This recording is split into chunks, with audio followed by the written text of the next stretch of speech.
Deus é amor e, em alguma medida, nós temos capacidade de amar. Da mesma maneira, Deus é santo e, em alguma medida, ele nos comunica essa capacidade de sermos santos, embora de forma imperfeita. Mas, além dos atributos comunicáveis de Deus, Deus também tem atributos incomunicáveis, que são aqueles exclusivos do ser de Deus, aqueles que ele não compartilha de nenhuma forma com os seres humanos, como, por exemplo, a onisciência, que o Henrique apresentou na semana passada, a sua onipresença, a sua onipotência, a sua eternidade e outros atributos. No entanto, tem sido ressaltado ao longo das semanas, e isso sempre precisa ficar claro na nossa mente, que nós nunca vamos compreender Deus na sua totalidade. Nós nunca teremos conhecimento exaustivo dos atributos de Deus, por um motivo muito simples. Nós somos seres finitos e Deus é um ser infinito. Nós somos seres limitados e Deus é um ser ilimitado. Então, não tem como um copo, por exemplo, para usar uma metáfora, conter em si todo o oceano. E é como se Deus fosse o oceano e nós fôssemos esse copo. Então, por mais que nós estudemos, por mais que nós nos debrucemos sobre o estudo do ser de Deus, nós nunca teremos conhecimento exaustivo sobre Deus, porque a nossa mente ela é limitada. Nos últimos tempos, eu tenho me interessado bastante pelos estudos da linguagem. E uma das coisas que a gente aprende é que a mente humana ela funciona a partir da linguagem, a partir de códigos.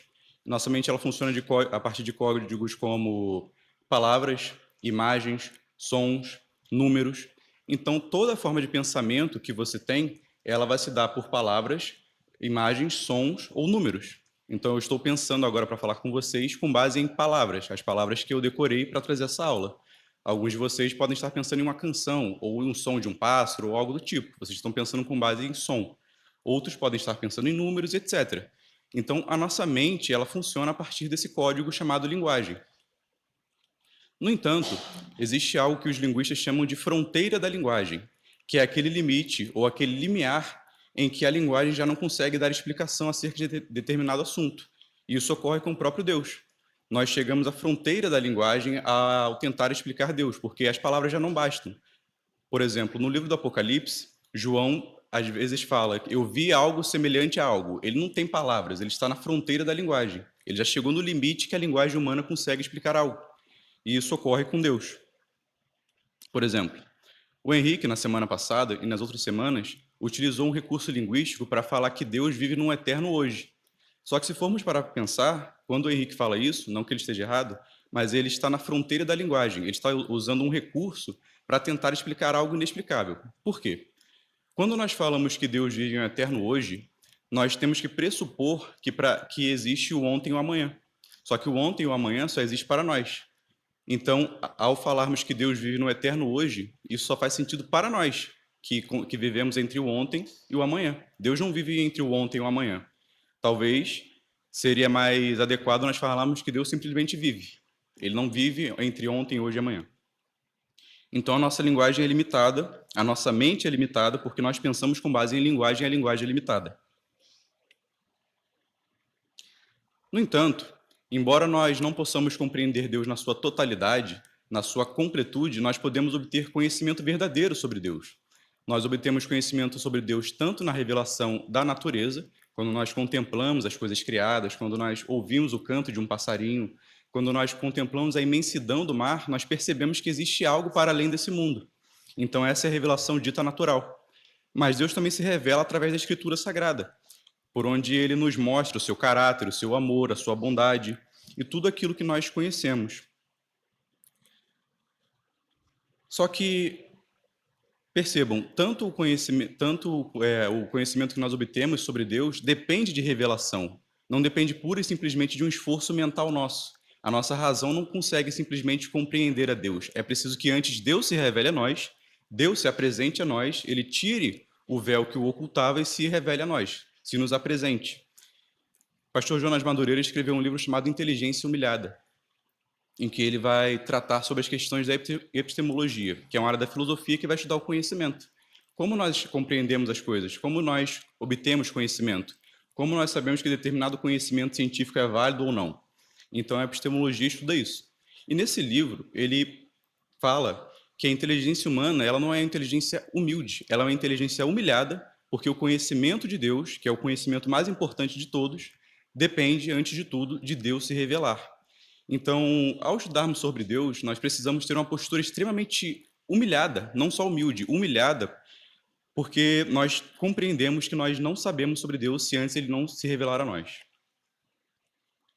Então, a palavra de Deus e o conhecimento de Deus, ele não tem como propósito simplesmente satisfazer o nosso intelecto, satisfazer a nossa razão, mas ele tem como propósito especial transformar o nosso coração.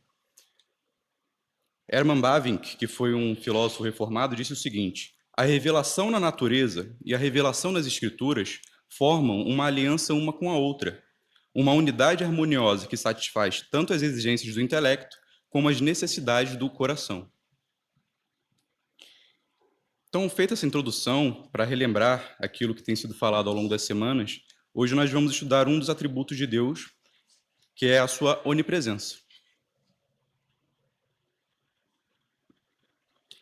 Então, na classificação dos atributos divinos, a onipresença é um dos seus atributos incomunicáveis, que, como eu disse, é um daqueles que Deus não partilha com os seres humanos. É um atributo de ordem exclusiva, que só Deus tem. Ou seja, Deus não compartilha com qualquer ser humano, com qualquer anjo, com qualquer demônio, com qualquer animal. É algo pura e exclusivo de Deus. Então, como nós podemos definir a sua onipresença? O Wayne Grudem, que é um teólogo bastante famoso no meio reformado, ele define a onipresença da seguinte maneira: Deus está presente em todo lugar com a plenitude do seu ser, ele não tem tamanho ou dimensões espaciais, e ele age de forma diferente em locais diferentes. Vou repetir o conceito de onipresença. Deus está presente em todo lugar, com a plenitude do seu ser, ele não tem tamanho ou dimensões espaciais, e ele age de forma distinta em locais distintos. Então, para os fins da nossa aula, eu vou dividir essa frase, esse conceito de onipresença, em 3 partes. A primeira parte vai ser Deus está presente em todo lugar. A segunda parte vai ser Deus não tem tamanho ou dimensões espaciais. E, por último, nós vamos ver que Deus age de forma distinta em locais distintos. Os irmãos sintam-se livres para fazer questões, perguntas. Então, em primeiro lugar, Deus está presente em todo lugar. Esse é o conceito mais simples de onipresença e o mais básico.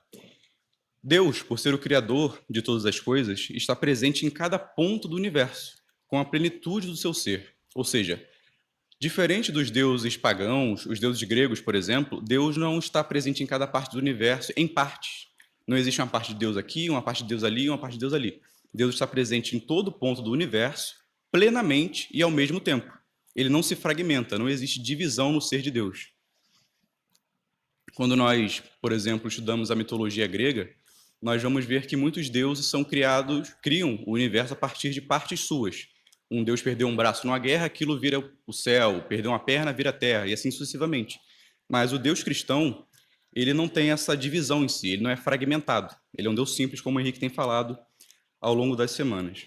Vamos ler um texto, o texto de Jeremias 23, versículos 23 e 24.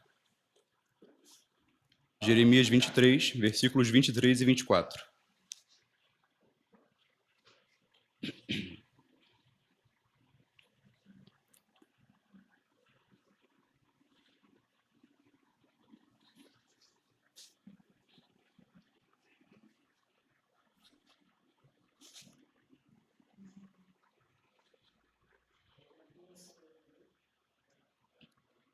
Isso, pode ler.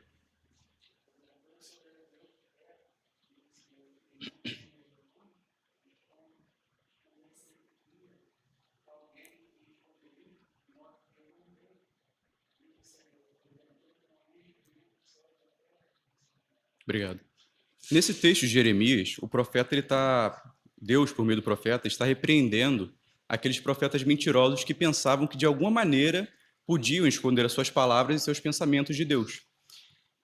E por que eles não podiam, diz o texto? Porque Deus enche o céu e a terra. A Bíblia, comumente, ela usa termos que para nós têm um significado contemporâneo, mas no contexto em que foi escrito tem um outro significado. E o texto de Jeremias, esse texto que fala que Deus enche os céus e a terra, ele fica mais claro quando nós compreendemos o que céu e terra representava para os judeus antigos e os povos antigos em geral. Entre os séculos 7 e 6 a.C., que foi o período no qual Jeremias escreveu o seu texto, não existia a palavra que nós hoje conhecemos como universo.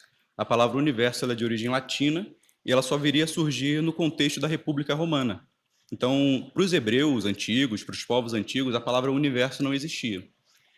Então, quando os povos antigos queriam falar de toda a criação, e eles não tinham um telescópio para saber que existia algo além do céu e da terra, eles olhavam ao redor e tudo que eles viam de maior era o céu no alto e a terra. De modo que, quando os termos céu e terra, via de regra, são utilizados na Bíblia, juntos assim, eles querem dizer basicamente toda a criação, ou, contemporaneamente, o próprio universo. Então, esse texto de Jeremias poderia ser lido da seguinte maneira: porventura não encho eu toda a criação? Ou porventura não encho eu todo o universo? Diz o Senhor. Então, o texto de Jeremias ele é muito claro ao afirmar que Deus está presente em cada parte do universo, em cada ponto do universo, ele preenche o universo inteiro. E o texto de Gênesis 1 diz isso: no princípio criou Deus os céus e a terra. Ele está presente em toda parte, porque ele criou toda parte. Ele está presente em toda a criação, porque ele é o criador de tudo. Alguma pergunta?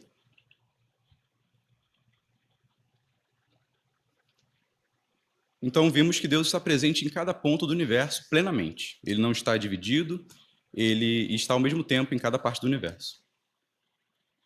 Um outro aspecto interessante que nós podemos apontar é que a onipresença de Deus, esse atributo incomunicável de Deus, diferencia o Senhor Deus verdadeiro dos falsos deuses criados pelas nações. Os povos antigos, aqueles povos que circundavam Israel, eles tinham uma concepção divina muito diferente. Para os povos antigos, os deuses eles exerciam poder e a presença deles se estendia só nos limites da região daquele povo. Então, imagine que eu sou um pagão no mundo antigo e eu tenho uma divindade. Na minha concepção, a minha divindade ela estende o seu poder e a sua presença apenas dentro dos limites de Maricá, que podemos dizer seria a minha região, a minha nação. Então, era muito incomum a ideia, no mundo antigo, de que existisse uma divindade que abarcasse todo o planeta. Porque, na realidade, era como se existissem vários deuses e cada um tivesse domínio sobre uma região. Só que o Deus cristão ele não é assim. Ele diz claramente que ele enche os céus e a terra. Outros textos vão dizer que Deus é o Deus de todos os reinos da terra. Então, essa lógica, só a título de exemplo, essa lógica de que a divindade exercia poder apenas em determinada área, pode ser encontrada em 2 Reis. No contexto de 2 Reis, o rei da Síria, que já havia destruído o reino do norte de Israel, estava ameaçando Ezequias e o reino de Judá. E ele manda um mensageiro para falar com o rei Ezequias e diz o seguinte, 2 Reis, capítulo 18, versículos 33 e 35. Será que o Deus de alguma nação conseguiu livrar sua terra das mãos do rei da Assíria? Onde estão os deuses de Amate e de Arpade? Onde estão os deuses de Sevarfaim, Ena e Iva? Acaso livraram Samaria das minhas mãos? Qual dentre todos os deuses dessas nações conseguiu livrar sua terra do meu poder? Como então o Senhor poderá livrar Jerusalém das minhas mãos? E nós sabemos a história. Posteriormente, Deus afirma que tudo aquilo que o rei da Síria havia feito foi por determinação do próprio Deus. Então, claramente, nós vemos que Deus exerce o domínio dele até sobre outras nações, sobre reis de outras nações. Isso fica claro nessa belíssima história do rei Ezequias se prostrando diante de Deus com medo, e Deus fala, não, Ezequias, não foi a você que ele ofendeu, foi a mim que ele ofendeu. E de modo que Deus torna o coração do rei da Síria, ele volta sem atacar o reino de Judá. Então, justamente por causa dessa concepção de domínio territorial, do poder de uma divindade que se estendia apenas sobre determinados locais, esqueci de mencionar que esses povos antigos eles criavam esculturas. E essas esculturas eram, obviamente, representações dessas divindades. Então, eles colocavam essa divindade no portão da cidade, no centro urbano, ou deixavam nas casas para exercerem a influência sobre aquela região. E é justamente por isso que Deus vai falar para eles não criarem imagens de escultura, porque a partir do momento que você cria uma imagem de escultura do Deus verdadeiro, você está se dobrando à lógica dos povos pagãos de que aquela divindade exerce domínio apenas sobre aquela região. Então, implicitamente, Deus está falando, não criem imagens de escultura, não criem representações de mim, porque eu não me limito a um local, eu não me limito a uma região. Das vezes que Deus se limitou a uma região, foi porque ele mesmo quis para habitar com o seu povo, no templo, em outros locais. O Salmo 139 também traz essa lógica de que Deus está presente em todo lugar. Salmo 139, versículos 7 a 10. Alguém pode ler para mim, por favor? Salmo 139, versículos de 7 a 10.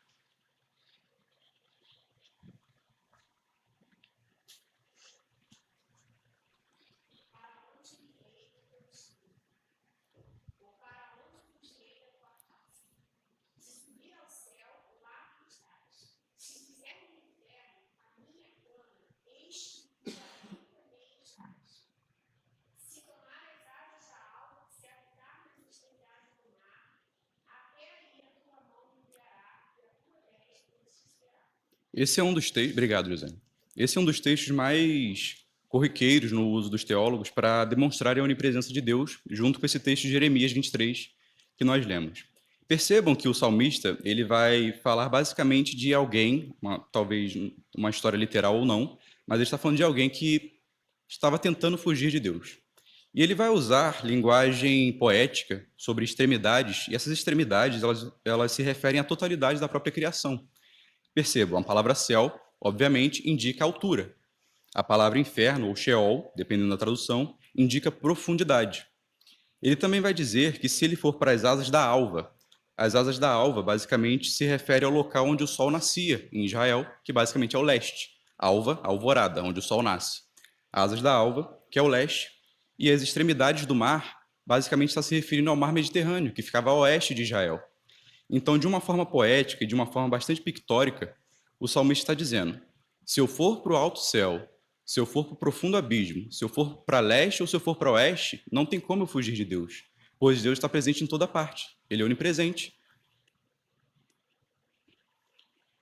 E a Bíblia comumente utiliza essa linguagem poética bastante forte para se referir à onipresença do Senhor. Alguma dúvida até aqui? Então vimos, através de Jeremias, que o Senhor enche os céus e céus e terra são um recurso linguístico para se referir às coisas criadas, ao universo como um todo. Vimos também que no Salmo, Deus está presente em toda parte, seja na altura, seja na profundidade, seja ao norte, ao sul, seja a leste ou oeste. Só que nós devemos ter cuidado ao falarmos que Deus está presente em toda parte, ou que ele enche os céus e a terra, para nós não enveredarmos pelo caminho do panteísmo, que basicamente é uma forma moderna de heresia. O panteísta ele acredita que Deus e o universo e Deus são a mesma coisa. A criação se confunde com o próprio Criador. Mas a Bíblia não diz isso. A Escritura Sagrada ela afirma que Deus criou todas as coisas falando. Nos textos babilônicos tem um texto chamado Enuma Elis, que é um texto de mitologia babilônico, que é basicamente o Gênesis dos babilônios. Lá vai falar que a divindade primordial, que era um mar gigantesco, ela lutou contra o seu filho matou ela e dividiu ela em duas partes. A primeira parte virou o céu e a segunda parte virou a terra. Então o universo ele surge a partir do corpo morto de uma divindade para os babilônios. Só que na Bíblia a lógica é diferente. Na Bíblia, o Deus criador cria as coisas através da palavra. E essas coisas criadas não se confundem com o Deus criador. Enuma Elis, com E. Enuma Elis. Tem a epopeia de Gilgamesh também. Então, uma boa forma de nós compreendermos como se dá a relação do Deus criador com a sua própria criação é pensarmos numa metáfora ou numa analogia. Pensem, por favor, em uma esponja. Uma esponja e pensem na água. Agora pensem que essa esponja seria o próprio universo e pensem que Deus seria a água. Quando a água ela preenche uma esponja, a água se torna esponja? Não. A água e a esponja são duas coisas distintas, embora estejam unidas naquele momento. Mas nem a esponja é água, nem a água é a esponja. Assim é a relação de Deus com o universo. Deus preenche todo o universo, mas Deus não é o próprio universo. Muita gente que abraça a árvore, casa com a árvore, achando que é uma divindade.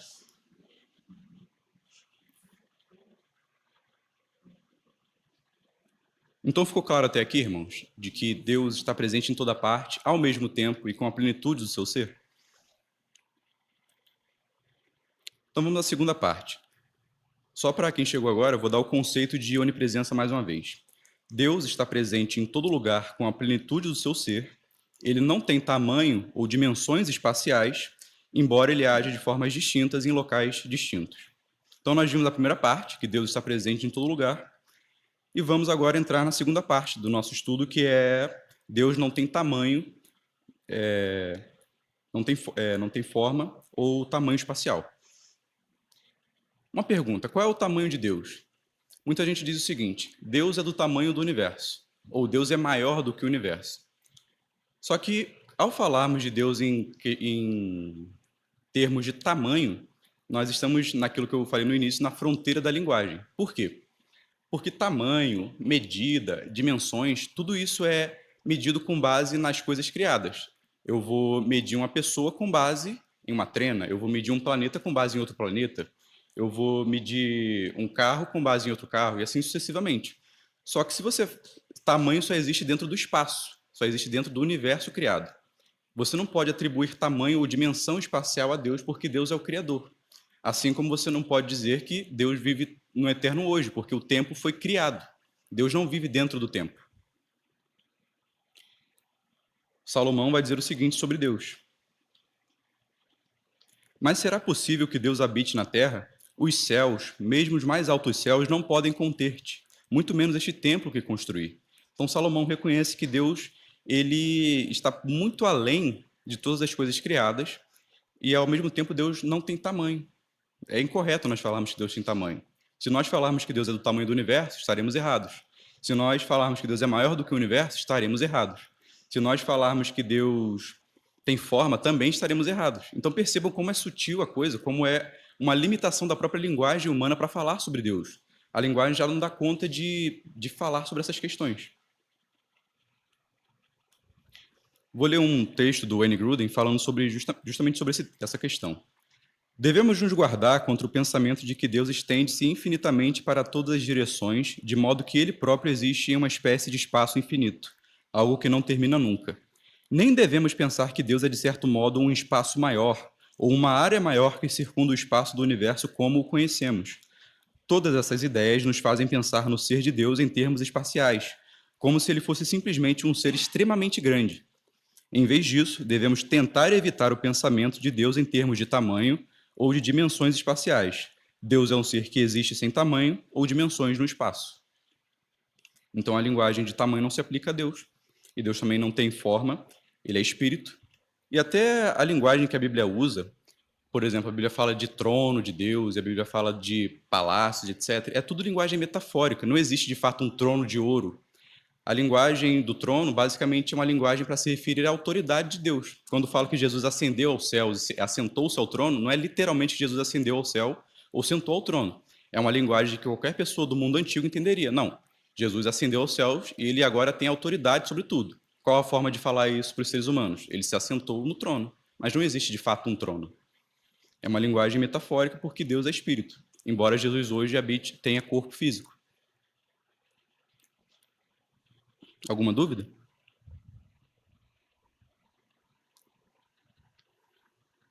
Então, Deus habita em todo lugar, na plenitude do seu ser. Ele não tem tamanho ou dimensões espaciais. Ele também não pode ser confundido com a própria criação. Deus não se confunde com as coisas que ele criou por meio da palavra.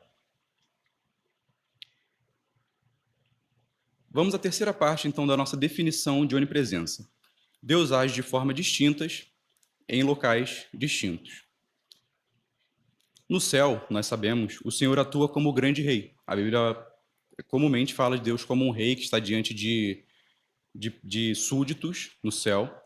Na terra, o Senhor atua como o sustentador e também como o rei que pouco a pouco está estabelecendo o seu domínio. Colossenses e Hebreus vão falar. Ele é antes de todas as coisas e todas as coisas subsistem por ele. Está falando basicamente que Deus sustenta o universo, Deus sustenta a criação.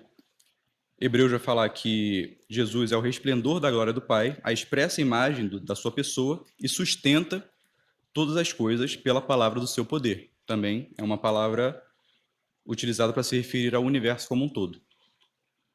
Então, Deus é rei no céu, Deus é sustentador do universo, e no inferno, Deus está presente? Muitos de nós fomos acostumados a pensar no inferno como um lugar de separação de Deus, ao passo que o céu seria um lugar de comunhão com Deus. Só que é um equívoco pensar que o inferno é um local de separação de Deus ou um local onde Deus não está. Na realidade, o inferno só é o inferno porque Deus está lá. Só que ele não está lá como em comunhão com os pecadores, ele está como um juiz. Vamos ler dois textos. 1 Tessalonicenses, capítulo 1, versículos 7 a 9, e Apocalipse 14, versículos 9 a 10. 1 Tessalonicenses, capítulo 1, versículos 7 a 9, e Apocalipse 14, versículos 9 a 10. Quem achar pode ler, por favor.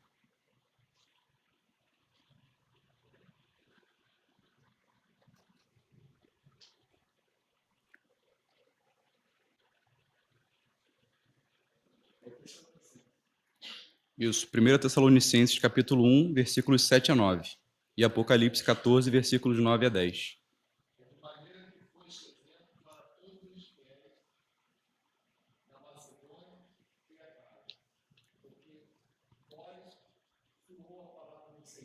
Não, acho que não é esse não, é 1 Tessalonicenses, tá certo? Deve ter outra versão, então. Não, é 1 Tessalonicenses. Ah, então acho que Então acho que é segunda, perdão. 2 Tessalonicenses, capítulo 1, versículos 7 a 9.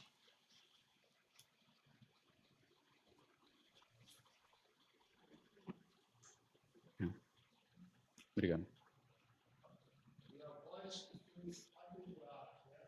Isso.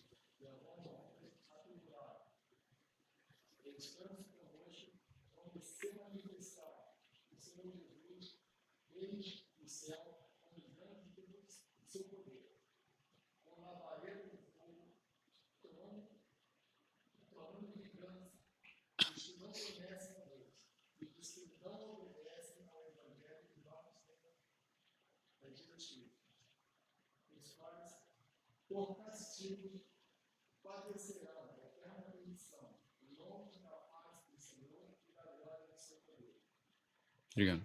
Alguém pode ler Apocalipse? Uhum. É só até aí, só até aí. Apocalipse 14, versículos 9 a 10.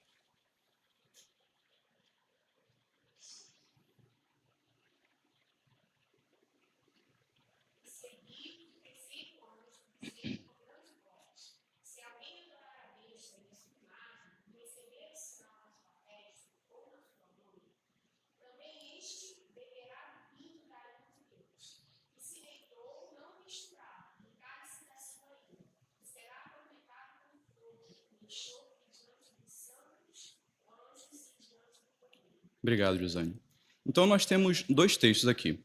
No primeiro texto, fala da perdição eterna em termos de estar longe da face do Senhor. Tessalonicenses, 2 Tessalonicenses diz isso. Os quais, por castigo, padecerão eterna perdição, longe da face do Senhor e da glória do seu poder. Então, esse texto dá a entender que a perdição, que o inferno seria um lugar de separação de Deus. O céu seria o lugar de união, o inferno seria o lugar de separação, talvez um local onde Deus não esteja. Já Apocalipse fala da perdição diante do Cordeiro. Então, aparentemente, nós temos dois textos contraditórios. Um está dizendo que a perdição é estar longe da face do Senhor, outro está dizendo que a perdição é estar diante do Cordeiro. Só que esse texto, ambos os textos, ficam claros quando nós recorremos à língua original. Em Apocalipse, a palavra diante, no final aí, diante do Cordeiro, é a palavra grega enopion, que é uma palavra que indica proximidade literal. Então, Apocalipse está se referindo literalmente que a perdição é estar diante do Cordeiro de alguma maneira, que nós não sabemos, mas literalmente os perdidos estarão diante do Cordeiro. É literal, não é metafórico. Já em Tessalonicenses, a palavra longe da face do Senhor é a palavra grega prosopion, que é uma palavra metafórica, que indica perder o favor de alguém. Por exemplo, eu estou perto da face de fulano, eu estou perto da face de Deus, então eu tenho o favor de Deus, Deus está comigo, está ao meu favor. Agora, quando a Bíblia fala em estar longe da face do Senhor, não é uma distância literal, é uma linguagem metafórica para se referir a alguém que perdeu o favor do Senhor, a alguém que se tornou inimigo do Senhor. Então percebam, Tessalonicenses falam da perdição longe da face do Senhor, ou seja, a perdição é deixar de ter o Senhor como amigo e tê-lo como inimigo. Não é uma distância literal. Já em Apocalipse é literal. A perdição é estar diante do Cordeiro. Então, basicamente, o que a união dos textos nos ensina é o inferno, ele não é um lugar de separação de Deus, mas um lugar onde Deus está presente em ira ardente contra os pecadores. Lembra que eu disse que Deus está presente em todo lugar, mas em cada lugar ele atua de formas distintas? No céu ele é um rei que está em comunhão com os salvos. No inferno ele é um juiz. Então, se o céu é o lugar onde Deus está em comunhão com os salvos, o inferno é o lugar onde Deus está como algoz dos ímpios, como carrasco dos ímpios. Então, não existe local nenhum no céu, na terra, no inferno, qualquer lugar que seja que Deus não esteja, embora ele esteja lá de formas distintas. No céu ele está como rei, na terra ele está como sustentador e também como rei, e no inferno ele está como juiz.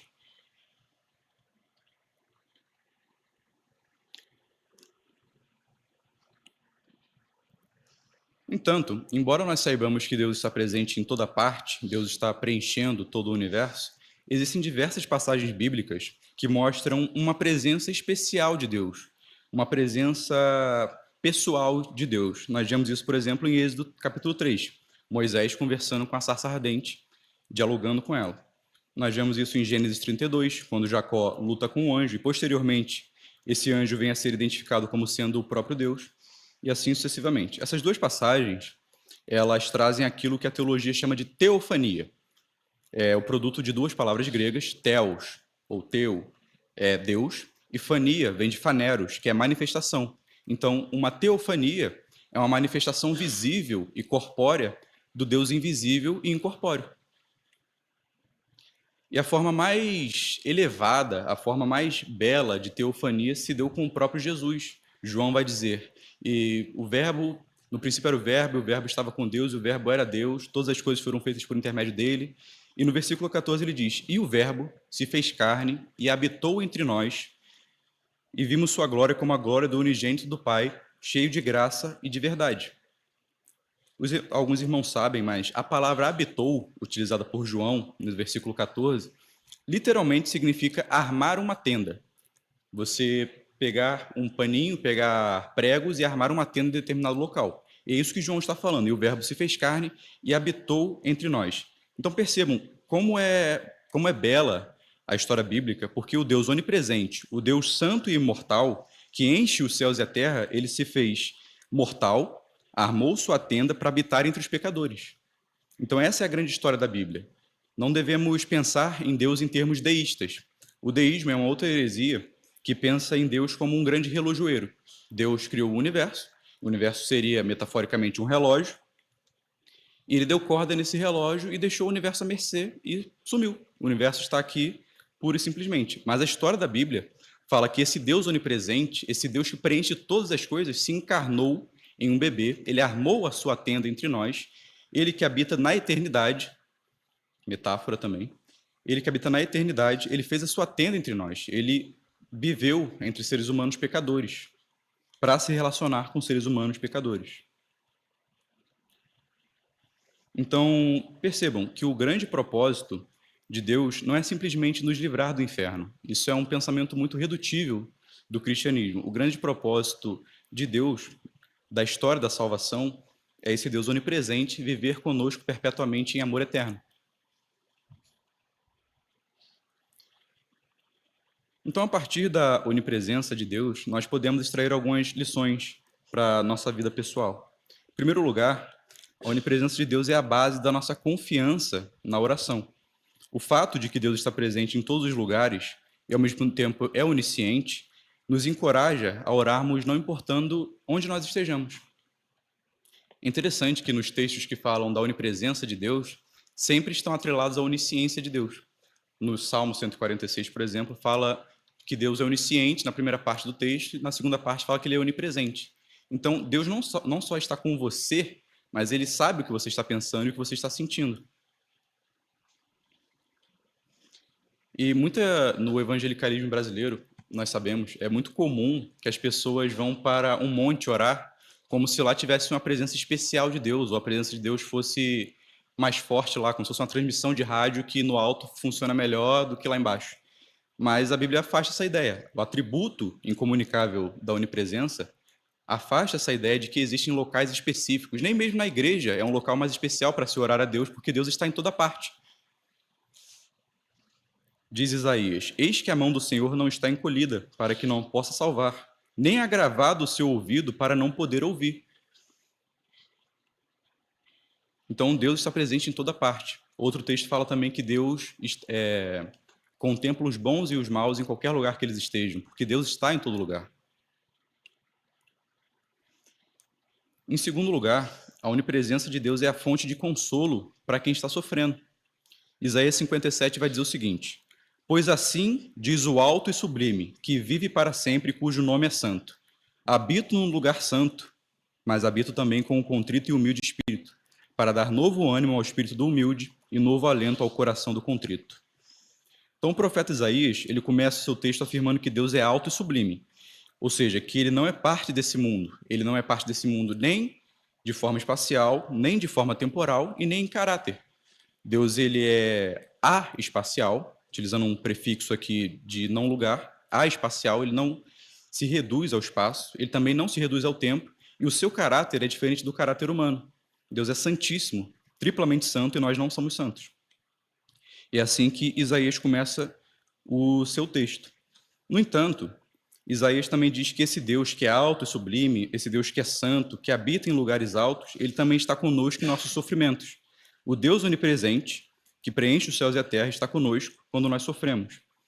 Então, como eu disse, Deus não é um ser distante que criou o universo, um grande relojoeiro que deu corda no universo e depois deixou à margem toda a criação.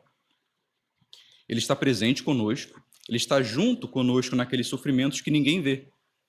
Então Deus está conosco quando nós vamos dormir à noite e com o coração pesado, ansiosos por alguma coisa.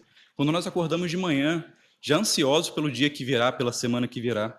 Deus está conosco quando nós choramos e ninguém vê, naqueles momentos que talvez nem a sua esposa, o seu marido, o seu filho saibam. Deus está lá conosco. E além de estar conosco, diz Isaías, Deus é um ser pessoal, ele não é meramente uma força cósmica da criação. Então Isaías afirma que ele não só está conosco de forma estática, ele não é só uma estátua que está do nosso lado vendo a gente.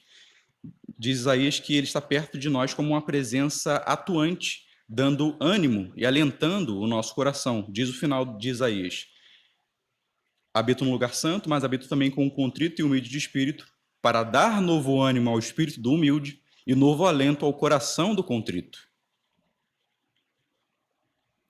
Jesus também diz que estará conosco todos os dias até a consumação dos séculos. A presença do Deus onipresente, ela é mais real perto de nós do que vocês são para mim. Deus está mais presente conosco do que qualquer pessoa está presente conosco. Porque ele não é meramente esse Deus que preenche tudo e deixa à margem as coisas criadas. Como eu disse, o propósito do Deus onipresente é habitar com os seres humanos. Apocalipse 21 termina assim. A grande história de todas as coisas termina com o Deus onipresente habitando com os seres humanos. Vou ler o texto.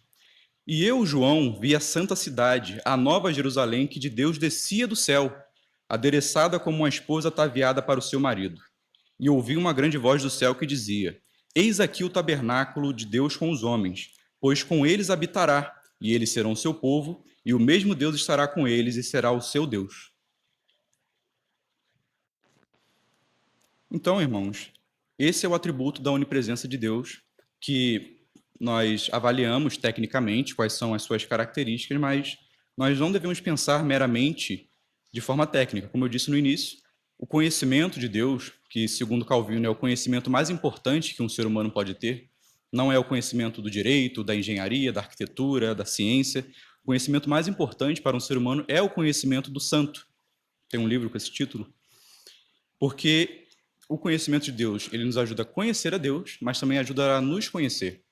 Então nós percebemos que Deus, ele não é como os deuses das outras nações, ele não está reduzido a uma determinada região, Ele não é uma estátua que se reduz a um determinado local, mas ele preenche os céus e a terra, embora não se confunda com o céu e a terra, que é o panteísmo. Ele também não deve ser compreendido como alguém que criou o universo e o deixou à margem, como a heresia deísta sustenta. Nós vimos também que Deus não tem tamanho ou dimensão espacial. Não é correto atribuir tamanho a Deus, como se Deus tivesse 1 trilhão de anos-luz, porque nós tomamos medidas, unidades de medidas, a partir das coisas criadas. Então, não se pode falar que Deus tem tamanho, ou que Deus é do tamanho do universo, ou que Deus é maior do que o universo, porque nós estamos, como eu disse, na fronteira da linguagem. É uma situação que já a linguagem humana não consegue compreender, não consegue ir além. E se nós tentarmos ir além, nós podemos enveredar por alguma heresia ou por algum erro grave. Nós vimos também que Deus age de formas distintas em locais distintos. Deus age como rei no céu, como sustentador da terra e como juiz no inferno. Mas o fato é que, como o salmista diz, quer no céu, quer no inferno, quer de leste a oeste, não há como escapar da presença do próprio Deus, pois ele está presente em todo local. E, por fim, vimos que, embora Deus seja onipresente, ele habita de forma especial com aqueles que ele salvou. Ele habita conosco dentro de nós, Cristo habita conosco todos os dias até a consumação dos séculos, e Deus está presente também quando nós sofremos, quando nós choramos, não só de uma forma estática, mas de uma forma a nos dar novo ânimo, alento, nos dar esperança naqueles momentos de tristeza profunda, quando nós estamos à margem do desespero. Alguma pergunta?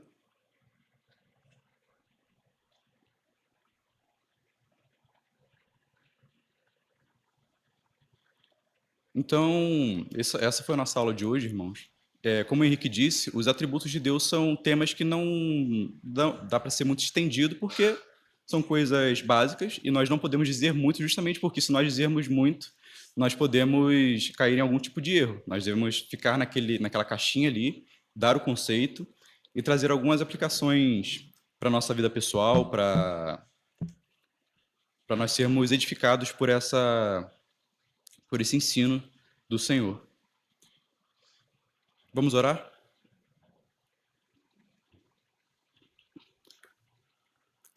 Santo Deus, bendito eterno Pai, que és onipresente, Senhor, e preenche os céus e a terra, que está no alto, abaixo, de leste a oeste, de quem nós não podemos, Senhor, escapar, porque Tu preenches os céus e a terra.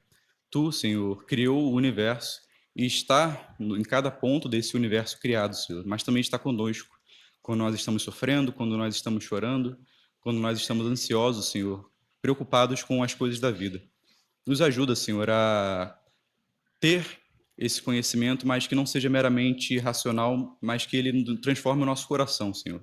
Nos ajude a compreender que Tu está presente conosco, não só quando nós sentimos, Senhor, mas nos ajuda a crer nessa verdade, mesmo quando os nossos sentimentos nos enganam e nos fazem pensar que o Senhor está distante. Nos ajude, Senhor, a pensar em Ti, não com base em deísmo, mas com base no Deus presente, no Deus que se fez carne e habitou entre nós, e no Deus que está entre nós, conosco, até a consumação dos séculos. Obrigado, Senhor, pela Tua revelação, pela Tua palavra, por meio da qual nós podemos compreender mais de Ti, Senhor. Nós queremos ter um coração humilde, nós não queremos ser meramente doutores em divindade, Senhor, mas nós queremos ser filhos Teus que obedecem à Tua palavra e reconhecem o Teu poder e o Teu domínio sobre toda a criação. Nos ajude a Te glorificar, Senhor, no culto que virá a seguir. No nome santo do Teu Filho Jesus. Amém.